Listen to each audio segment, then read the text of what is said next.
Сезон 2021 года.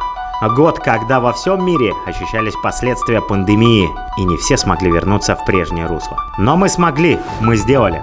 За этот год Казахстанская Федерация Триатлона выполнила и проделала большой объем работы. Наша федерация вошла в топ-10 лучших федераций континента. Мы занимаем 6-е место в азиатском регионе, но стремимся выше. Все профессионалы и любители смогли вернуться к полноценной соревновательной деятельности после годового простоя. В этом году Казахстанская Федерация Триатлона успешно организовала и провела республиканские мероприятия в 9 регионах Казахстана. 15 стартов для профессиональных атлетов, 7 гонок в рамках Кубка Тимир Адам и национальное первенство по зимнему триатлону в Нур-Султане.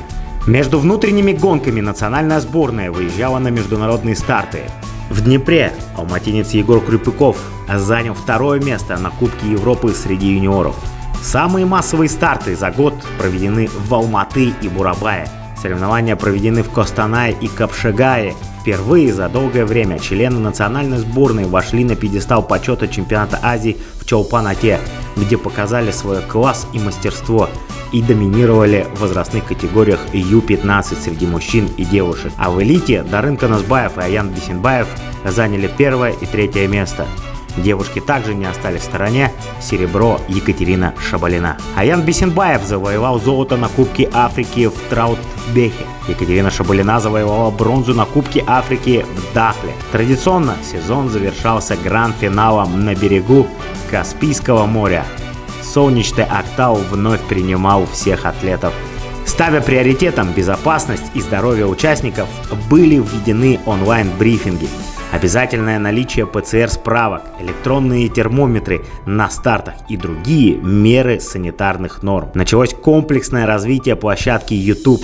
Открыли онлайн-школу триатлона для начинающих при поддержке генеральных партнеров. Запустили еженедельный Тимир Адам дайджест новостей мирового и казахстанского триатлона. В рамках программы по обучению и повышению квалификации тренеров проведены лекции и семинары. Успешно внедрена и реализована клубная система Казахстанской Федерации Триатлона. Сегодня она насчитывает 6 клубов. 12 аккредитованных федераций развивает триатлон в 12 регионах страны. Теперь мы не просто федерация, а устойчивая и адаптируемая, большая, дружная семья, готовая к новым челленджам. И сезон 2022 года обещает быть еще более интересным и насыщенным.